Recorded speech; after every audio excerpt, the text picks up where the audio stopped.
Depuis la crise du Covid et ces mois très particuliers de l'histoire de l'humanité où tout le monde est resté enfermé chez soi à regarder des tutoriels sur comment se couper les cheveux soi-même ou à expérimenter différentes méthodes de cuisson du pain au levain, certains événements très étranges ont eu lieu. Un bateau a bloqué le canal de Suez pendant des jours après avoir dessiné des pénis dans l'océan. Cette danseuse a fait sa routine pendant qu'un coup d'état avait lieu en Birmanie. Les ovnis ont été reconnus publiquement par le Pentagone comme posant un problème de sécurité nationale. On est clairement rentré dans une autre dimension après le confinement, mais le truc qui m'a le plus frappé n'est même pas dans la liste. Le grand retour de la spiritualité dans ma génération. Et par spiritualité, je veux pas dire je vais aller lire l'Alchimiste de Paulo Coelho en regardant l'océan et en me demandant quelle est ma place dans l'univers, mais plutôt sa version très concrète. L'astrologie, le tarot, les applications qui font des thèmes astro, les influenceurs et influenceuses spécialisés sur TikTok, tout ça a explosé depuis quelques années et ça me fascine. Et plus je faisais des recherches, plus je réalisais un truc. L'astrologie a parfois tout à fait raison, mais pour les mauvaises raisons. Cet épisode a demandé beaucoup de travail, et les recherches et son écriture se sont étalées sur plusieurs mois. Donc, comme à chaque fois, je vous mets les sources en description, mais cette fois-ci, pour que vous puissiez retracer mon raisonnement, chaque étude sera affichée en bas de l'écran, comme ça. Là. En plus, ça donne un petit argument d'autorité à tout ce que je raconte, et vous allez voir, les arguments d'autorité, c'est hyper important pour l'astrologie. Salut, petit message très rapide pour vous dire que la chaîne n'est toujours pas monétisée et il n'y a toujours aucune OPSP, donc tout dépend des donations. Si ça vous intéresse, vous pouvez retrouver plein de détails à la fin de la vidéo où j'explique ce que ça vous offre comme contrepartie. Voilà, j'en dis pas plus, profitez bien de la suite. Il existe ce qui s'appelle des jumeaux temporels, des personnes qui n'ont aucun lien de parenté mais qui sont nées à quelques minutes d'intervalle et qui partagent donc a priori le même horoscope. Vous avez des jumeaux temporels. Avec 250 bébés qui naissent à chaque minute, tout le monde en a en fait. Ces jumeaux temporels sont particulièrement intéressants pour l'astrologie parce que comme ils ont le même horoscope, certains aspects de leur vie devraient se ressembler plus que la moyenne. Pour en avoir le cœur net, 2 chercheurs ont suivi 2000 de ces jumeaux temporels tout le long de leur vie et à intervalles réguliers, ils ont noté une centaine de variables comme leur taille, leur poids, leur QI, leur affinité artistique, leur métier, leur anxiété, etc., etc. Bref, toute leur vie en chiffres pendant des dizaines d'années. En 2003, ils publient leur analyse. Résultat, les jumeaux temporels n'ont pas eu une vie particulièrement similaire, pas plus que ce qu'on obtiendrait en piochant 2 personnes au hasard dans la population. En d'autres termes, les horoscopes, s'ils existent, n'ont aucun effet mesurable sur la vie des gens. Depuis les années 70, une quantité phénoménale d'études a approché la question de l'astrologie par de très nombreuses façons, certaines très créatives d'ailleurs, et on va y revenir dans quelques minutes, et sans trop vouloir vous spoiler la fin de l'épisode, la conclusion est quand même pas incroyablement favorable à ce qui est nommé soit une pseudo-science, soit un système de croyance, en fonction de l'humeur du moment. Mais dans le même temps, une autre certitude se cristallise tranquillement dans l'esprit des chercheurs, c'est que le moment de l'année auquel on est change énormément de choses à nos vies, que ce soit les aptitudes sportives, la santé, l'éducation, et même les probabilités de mourir. Notre date de naissance influe sur notre destinée, c'est la science qui le dit, et là où c'est paradoxal, c'est que c'est plus ou moins le message des horoscopes, à première vue. Alors, est-ce que les astrologues avaient en fait compris quelque chose depuis le début, ou est-ce que c'est la méthode scientifique qui est prise en défaut, ou est-ce que c'est parce que je suis Balance que je maintiens volontairement le suspense dans cet épisode? Oh là. Nous sommes en 2008, sur un forum qui est dédié à l'univers de Game of Thrones, et un débat fait rage parmi les lecteurs de la saga. D'où vient le nom du personnage Hodor? Hodor? L'utilisateur Myrdin se hasarde à une hypothèse. Le pauvre gars demande toujours à quelqu'un de lui tenir la porte, parce qu'il transporte toujours quelqu'un d'autre. Au bout d'un moment, Holdodor est devenu Holdodor, Holdodor, Hododor, Hodor. Son esprit s'est finalement brisé, et maintenant tout ce qu'il peut dire c'est Hodor. À ce moment-là, on est encore 3 ans avant la diffusion du premier volet de la série sur HBO, et 8 ans avant le fameux épisode qui révèle l'énigme de Hodor. Dans cet épisode, on découvre que Hodor vient effectivement de Holdodor, mais que les circonstances derrière tout ça n'ont aucun rapport avec l'hypothèse de l'utilisateur du forum.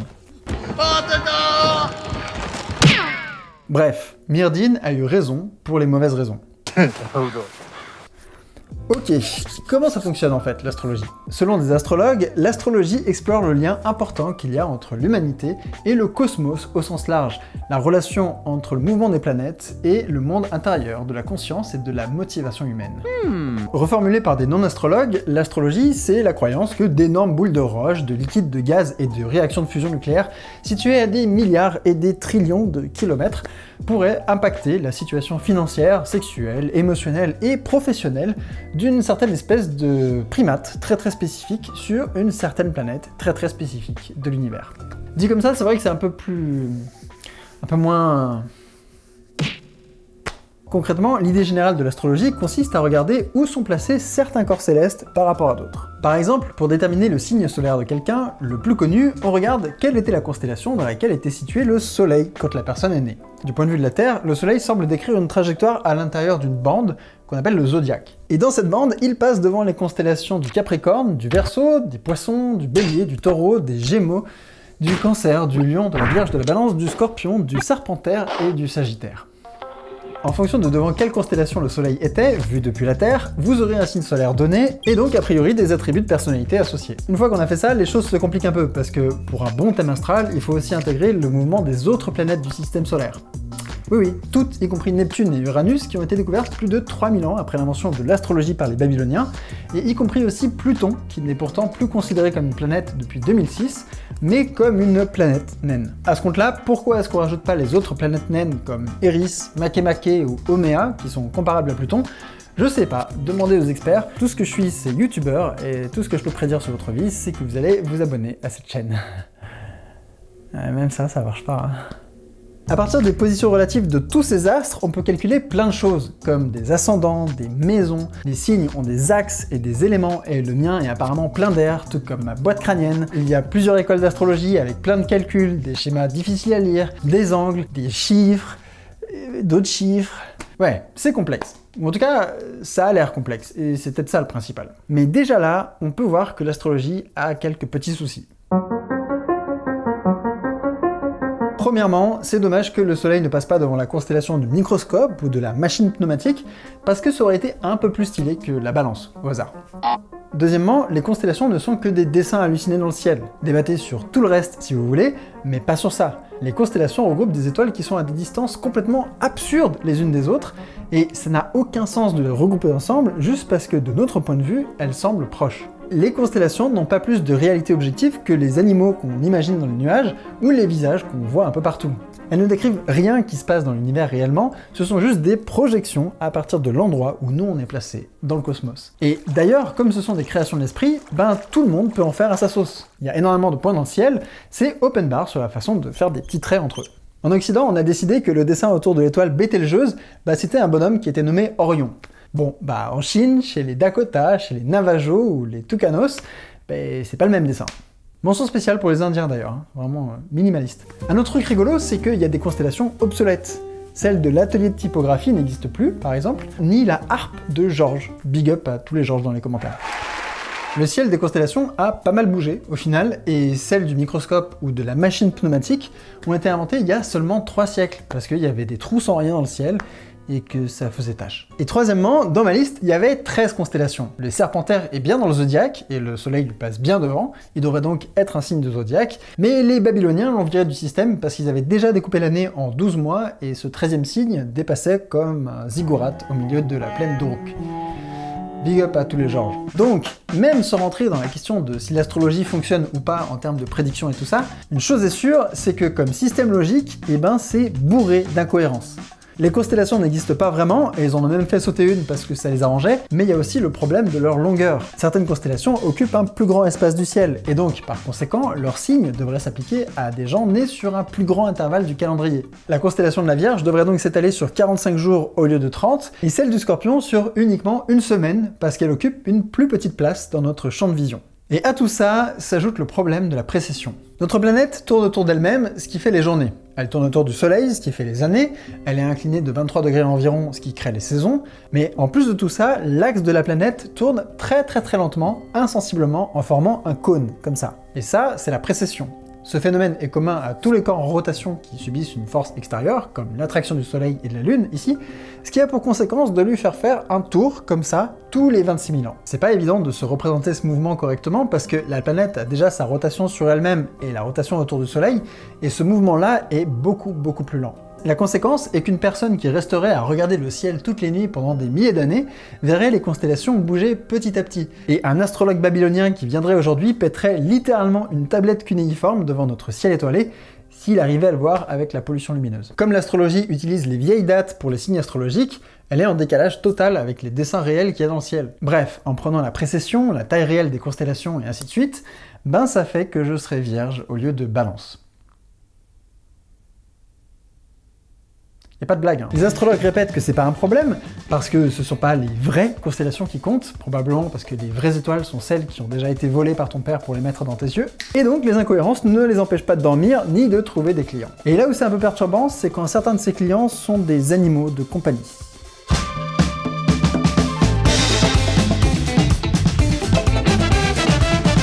Comme je vous le disais au début de cette vidéo, cet épisode est le fruit d'un intense travail de recherche. Les articles scientifiques les plus pointus, les ouvrages les plus érudits. Croquetland.com et blogwoufou.com sont catégoriques. Les animaux ont des signes astrologiques. Les chiens du signe Taureau sont pantouflards, tandis que les chiens Gémeaux sont sociables, et ainsi de suite. J'ai bien ma petite opinion sur l'intérêt de l'astrologie pour Chippy et Tigrou, mais ce qui est très clair, c'est que niveau bagage intellectuel, ça voyage léger. Cependant, et ça peut paraître un peu paradoxal, on sait aujourd'hui que la date de naissance a bien une influence sur la personnalité des animaux. J'avais déjà raconté dans un épisode précédent que pas mal d'espèces présentent des personnalités dans la nature, et une pléthore d'études effectuées sur des rongeurs a montré que le timing de naissance a une influence sur l'agressivité ou l'exploration des individus. En règle générale, ceux qui sont nés plus tôt dans la saison de reproduction se comportent de façon plus téméraire que les autres, et pas besoin de l'alignement des planètes pour expliquer tout ça. Dans la nature, naître avec le bon timing équivaut à arriver au bon moment, là où les ressources sont abondantes. En général, c'est le printemps, quand les herbes frétillent et que les insectes turgescent, et généralement les uns dans les autres d'ailleurs, c'est dégueulasse. Face à cette abondance, il est plutôt intéressant pour les nouveau-nés de s'accaparer le plus de ressources possible pour être le plus compétitif possible. Mais il arrive aussi que certaines espèces se reproduisent plusieurs fois par an et qu'elles fassent des petits qui arrivent un peu après la fête, quand il y a moins de bouffe. Ces petits-là n'auront pas du tout intérêt à avoir la même stratégie, parce que quand la compétition est déséquilibrée, il vaut mieux la jouer plus safe, et avoir une personnalité plus timide va dans ce sens. Évidemment, je schématise grossièrement parce que les espèces ont des particularités bien à elles, mais la saison de naissance a un énorme impact sur la puberté, la physiologie et le comportement des individus. C'est très important, ça affecte toute leur vie. Donc, la saison de naissance a un impact sur la personnalité, et l'astrologie avait raison. Chez les rongeurs, oui, d'accord, mais elle avait quand même raison. Alors pourquoi ce serait pas aussi le cas chez ces grands singes qui prennent le métro?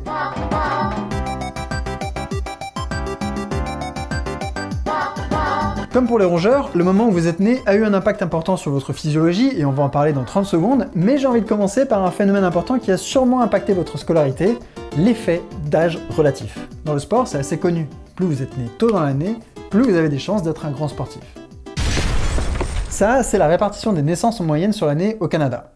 Pas de grosses différences entre les mois, sauf un très léger pic de naissance en été. Et ça, c'est la répartition des naissances des athlètes de la Ligue de hockey de Ontario, publiée dans un article scientifique en 1985. Plus de champions qui sont nés en début d'année qu'en fin d'année.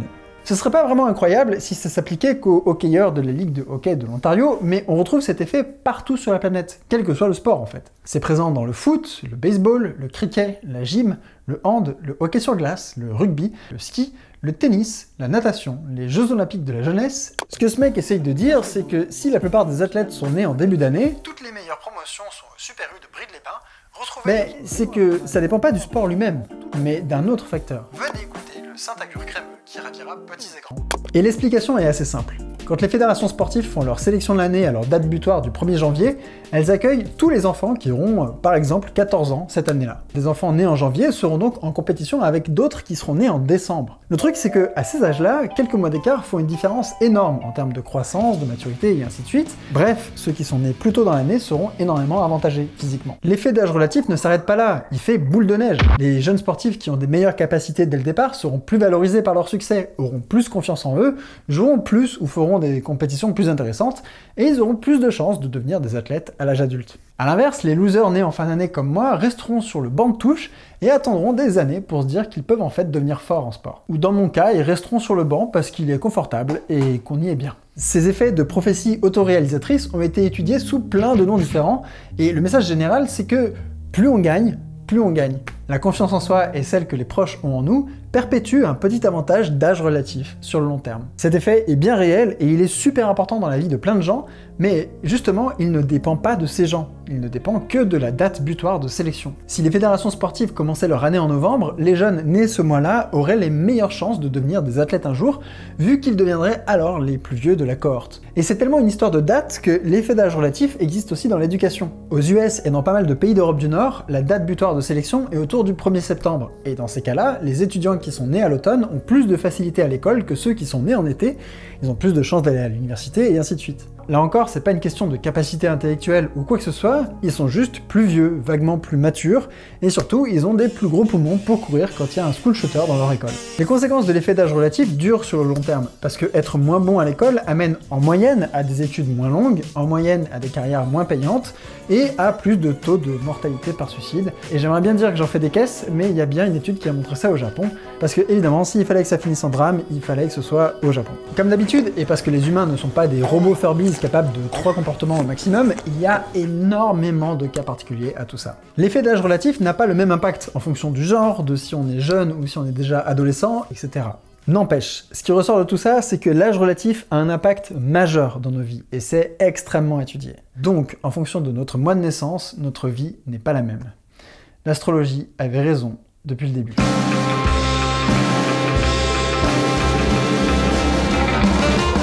Vous êtes en Polynésie, en 2017, et vous passez votre épreuve de bac de philosophie. Et là, sur la table apparaît le sujet « Les humains sont-ils des animaux comme les autres ?» Honnêtement, je comprends que trouver des sujets soit pas évident, mais vraiment, là, ils ont frappé fort. Ils ont creusé au plus profond des mines de l'ennui pour trouver la question la plus chiante possible, et ils l'ont raffinée, ils l'ont polie amoureusement, jusqu'à ce qu'elle soit parfaitement insipide. Les humains sont-ils des animaux comme les autres? Waouh! Ça a autant de saveur intellectuelle que de l'eau tiède, mais vous savez quoi faire. Vous répondez « Oui, l'homme est unique, comme tous les autres ». Vous dabez parce qu'on est en 2017 et que vous êtes cool, et vous sortez de là, le menton haut et le regard vers l'horizon polynésien, vers le Pacifique. Vous avez 0. Mais ça valait le coup, et effectivement, notre espèce a peut-être des particularités rigolotes, comme le fait d'avoir des fesses ou des glandes sudoripares que les autres primates nous envient, mais elle possède aussi des traits acquis au cours de millions d'années d'évolution qu'elle partage avec ses cousines. Et parmi les traits qu'on a en commun avec les autres espèces, il y a que la physiologie des bébés est influencée par la saison de naissance. Le timing de la ponte influe sur notre biologie profonde. Il y a énormément d'études qui s'intéressent à tout ça. Pour que vous vous fassiez une idée, le résultat d'une recherche sur Google Scholar pour saison de naissance chez les humains ressemble à ça.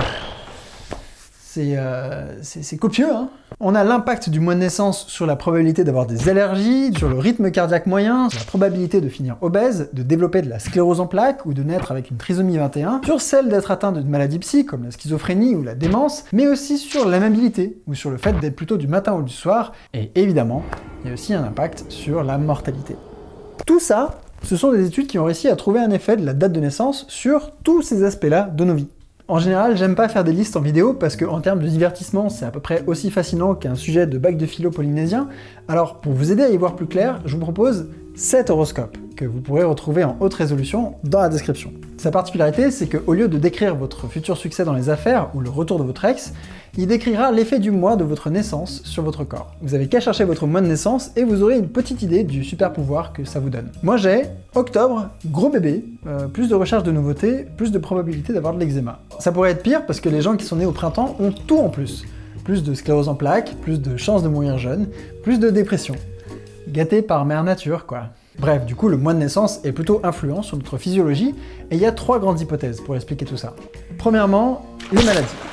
L'exposition pendant la grossesse ou la petite enfance à certains pathogènes comme le virus de l'herpès, la toxoplasmose ou la grippe influent sur les troubles psy qui seront développés plus tard. Les maladies varient beaucoup en fonction des mois de l'année. Les mamans ont plus de chances d'attraper la grippe en hiver par exemple, et si elles portent un petit dans le ventre ou qu'il vient de naître, ben il y sera plus exposé, et ça pourra jouer sur sa biologie dans le futur. Deuxièmement, les mamans ne mangent pas les mêmes choses en hiver qu'en été. Certains fruits et légumes sont moins disponibles en hiver, et les bébés qui naissent au printemps n'ont pas eu les mêmes nutriments que ceux qui ont fait leur gestation pendant tout l'été. Cet effet devait être encore plus important avant que la mondialisation ne rende possible d'avoir des tomates cerises en plein février par exemple, et c'est exactement ce qui se passe. L'effet physiologique de la date est plus fort chez les vieilles personnes, qui ont connu une alimentation très marquée entre l'hiver et l'été. Et troisièmement, la vitamine D. Comme on voit moins le soleil, on en synthétise moins en hiver qu'en été, et cette molécule est essentielle pour le cerveau. Un lien possible entre la variation en vitamine D in utero et le risque de développer une schizophrénie ressort de beaucoup d'études. Et quand on regarde la carte de la prévalence des schizophrénies, on se rend compte que c'est plus fréquent en haute latitude, là où il y a moins de soleil, moins de vitamine D et plus d'hiver. Ces liens entre vitamine D et maladie psy, sans même parler de son influence sur la personnalité, sont encore très mal connus. Mais c'est quand même marrant de se dire qu'il y a au moins un astre qui a effectivement une influence sur le tempérament d'une personne, le soleil. Encore une fois, l'astrologie avait raison, même si c'est toujours pour les mauvaises raisons.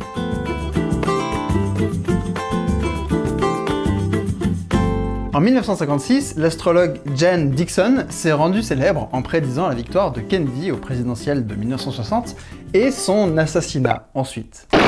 J'imagine qu'on doit pouvoir trouver pas mal d'exemples de Nostradamus comme ça qui ont réussi à prophétiser des choses qui ont réellement eu lieu après. Vous-même, vous avez peut-être déjà vécu cette situation où un horoscope a parfaitement résumé un moment de votre vie et vous vous êtes dit « Waouh !» Perso, c'est exactement ce qui m'est arrivé quand j'ai testé une de ces applications d'astrologie. Ouais. Et oui, c'est normal que ça marche de temps en temps par pur hasard. Si on se met à plein et qu'on cherche toutes les origines possibles de Hodor, il y a une probabilité non nulle pour que quelqu'un finisse par tomber sur quelque chose qui s'approche plus ou moins de la vérité.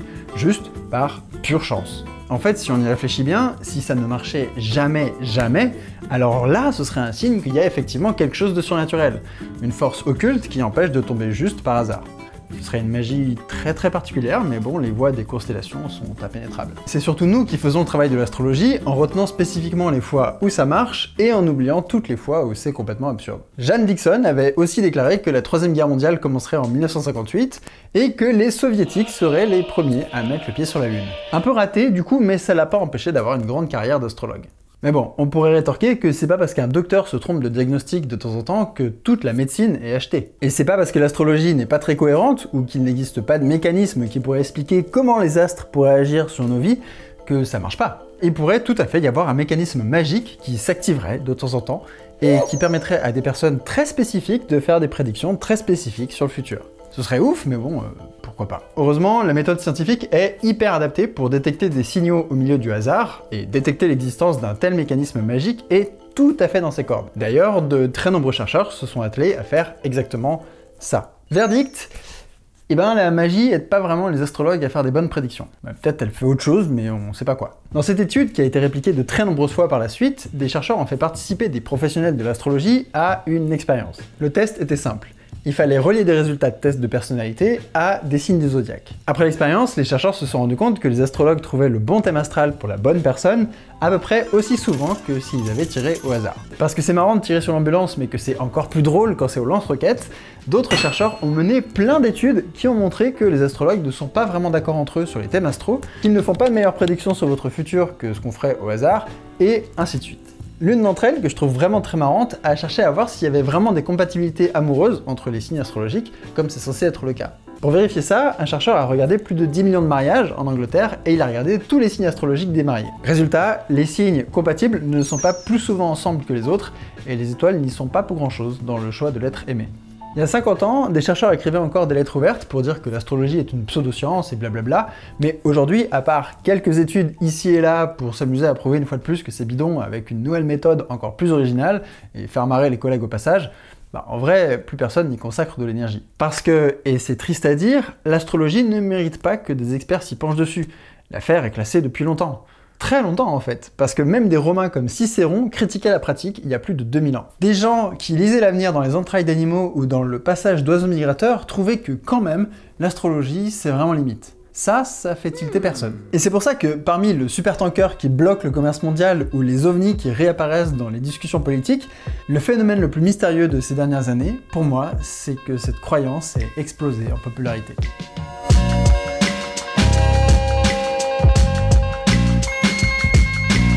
La rumpologie. La rumpologie est une croyance qui consiste à lire l'avenir des gens dans leurs fesses. C'est vrai. La pratique consiste à étudier la forme du boule et celle du sillon interfessier pour prédire le futur de la personne. Cette croyance est encore assez niche, mais elle pourrait bien gagner en popularité. Après tout, 60% des Américains interrogés adhèrent à une croyance New Age quelconque, et plus du tiers d'entre eux estiment que l'astrologie a une forme de légitimité scientifique. Je le redis parce que ça, c'est complètement fou. 35% des gens imaginent que l'astrologie est une pratique scientifique.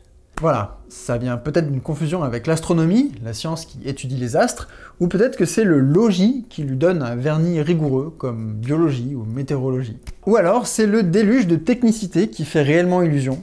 Tous les schémas habitables servent donc à quelque chose, au final. Ça fait un argument d'autorité, comme mes petites sources là que j'ai mis depuis le début de l'épisode. Avant que vous ne commenciez à rire des Américains, en France, c'est près de 70% des 18-24 ans qui croient à une forme de mysticisme, comme l'astrologie, la numérologie, la cartomancie, et ainsi de suite. Ça fait presque 3/4 des jeunes. L'exception culturelle française, elle est là.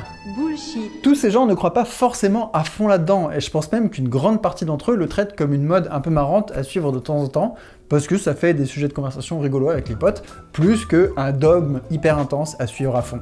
Mais ces statistiques en croissance révèlent quand même un phénomène. Le spirituel faisait son retour en force depuis les années 2010, et la pandémie et les confinements ont créé une insécurité énorme chez une génération qui doit déjà batailler avec un contexte économique pas moins merdique. Des études ont montré que partout sur la planète, et ce, quel que soit le contexte, la foi augmente avec l'insécurité. On se met à croire à des puissances supérieures quand on va pas très bien, et pour calmer une anxiété généralisée, les énergies intangibles du cosmos, ça vaut bien autre chose. C'est même probablement moins délétère que pas mal d'autres trucs, en fait. L'astrologie a le pouvoir incroyable d'offrir chaque jour un peu plus de clarté, une forme de conseil cosmique qui aide à surmonter les embûches du quotidien. Ce conseil est personnalisé, il raconte quelque chose sur nous, tout en offrant un storytelling sur ce que les étoiles ont concocté rien que pour nous aujourd'hui. J'insiste sur le nous, et je l'ai même mis en gras dans le script, parce que croire dans l'astrologie est très lié à certains traits de personnalité, comme le narcissisme. Et c'est pas moi qui le dis, mais cette étude, qui est parue l'année dernière. Croire qu'on a une relation privilégiée avec un cosmos qui nous prépare un destin rien que pour nous, ça viendra plus vite si on a déjà l'impression d'être le personnage principal de la vie. La même étude a aussi montré que la croyance dans l'astrologie était négativement corrélée à l'intelligence. Il n'y a pas que Mercure qui rétrograde, apparemment. Le soutien quotidien que fournit l'astrologie est hélas démuni de la moindre substance, du moindre pouvoir prédictif, et il ne marche que parce qu'on est des primates avec assez de biais cognitifs pour péter la molette de sa souris en parcourant leur liste sur Wikipédia. Ah, c'est long, hein. Il y en a beaucoup. L'astrologie pourrait être basée sur une théière cosmique qui flotte dans le vide et qui communiquerait ses prédictions quotidiennes par télépathie à des théiérologues. Ce serait exactement pareil. Des visions du futur pourraient n'être transmises qu'à des rumpologues qui font votre horoscope en regardant votre boule, il n'y aurait aucune différence fondamentale. Pour des raisons historiques, on a la version New Age de l'astrologie babylonienne. Bon, dommage pour la théière ou les sillons interféciés, mais je comprends que ça fasse un peu plus sérieux. Et être sérieux, c'est important pour choper des clients.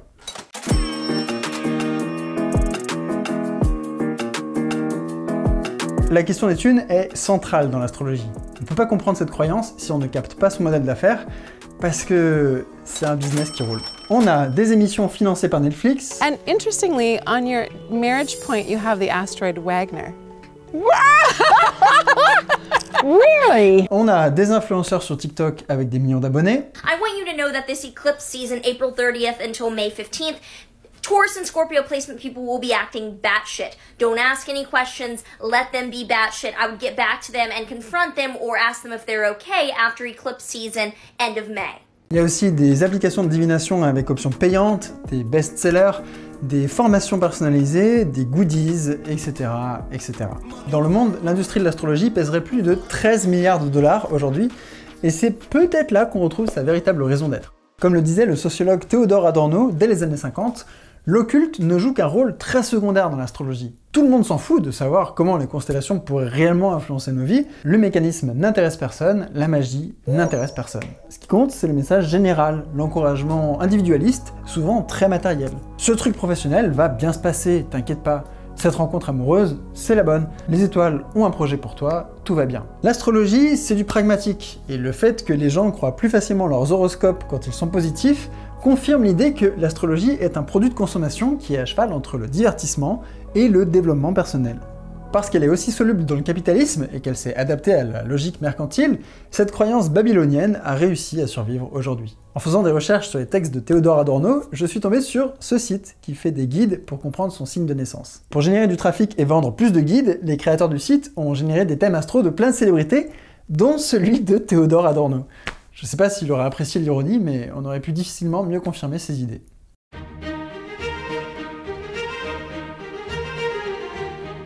Au XVIIIe siècle, les astronomes cherchaient à découvrir d'autres planètes dans le système solaire. Ils avaient observé toutes les planètes jusqu'à Saturne, mais ils savaient qu'il devait y en avoir d'autres quelque part. La loi de Titus Bode disait alors que lorsqu'on allait vers la périphérie du système solaire, chaque planète devait être approximativement 2 fois plus éloignée du Soleil que celle qui la précède. Je dis loi avec des R guillemets comme ça parce que cette règle ne proposait aucune explication sur pourquoi la distance devrait doubler comme ça. C'était juste une observation qui marchait plutôt pas mal avec les planètes qui étaient déjà connues.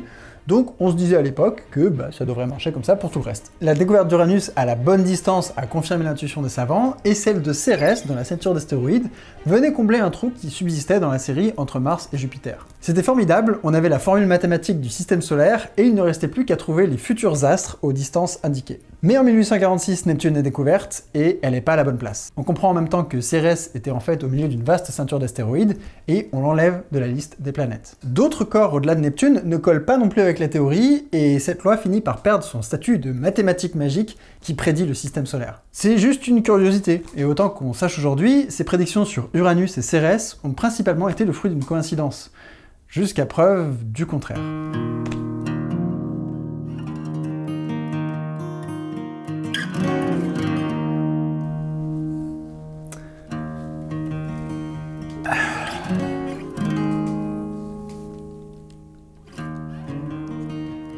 Écoutez, ça fait un petit moment qu'on discute comme ça là, et j'ai vaguement l'impression de tourner autour du pot. Beaucoup de circonvolutions et d'anecdotes, mais pour parler de quoi, finalement?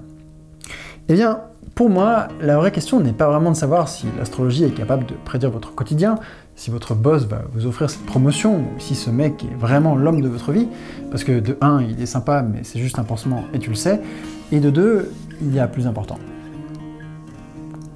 Comment est-ce qu'on sait ce qu'on sait? Comment est-ce qu'on peut être sûr de quoi que ce soit? Cette question est au cœur de la discipline de l'épistémologie, et un long débat de philosophie des sciences a tenté de définir proprement ce qui séparait la science, la vraie, des croyances, comme la divination.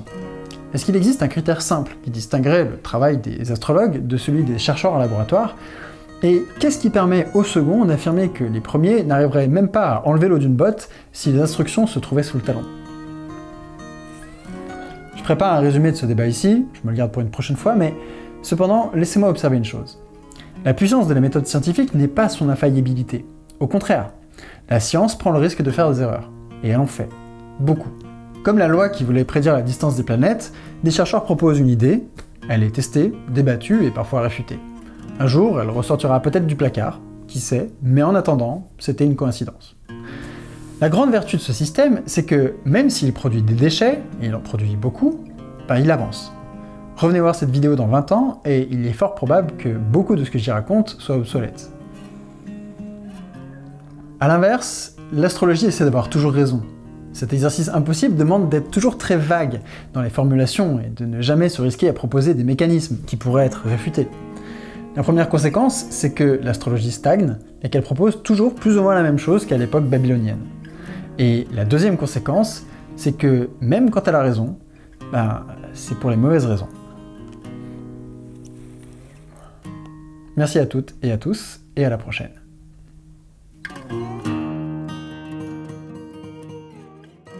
Merci à toutes et à tous d'avoir regardé l'épisode jusqu'au bout. J'espère qu'il vous a particulièrement plu, parce qu'il a particulièrement demandé de travail, à la fois en recherche et en écriture, et puis en montage aussi, beaucoup. J'en profite pour remercier les donateurs et les donatrices qui portent la chaîne à bout de bras depuis des mois maintenant. C'est ouf ce que vous faites. Et si vous aussi vous voulez soutenir la création d'épisodes comme ça, d'autres sont prévus d'ailleurs, vous pouvez vous rendre sur la page Tipeee de l'émission, le lien est dans la description. Vous aurez alors accès à une newsletter que je sors à chaque sortie d'épisode, qui fait un peu office de Dirty Biology version longue, dans lequel je donne plus d'informations sur le sujet. Et en attendant, je vous dis à la prochaine pour un prochain épisode. Salut!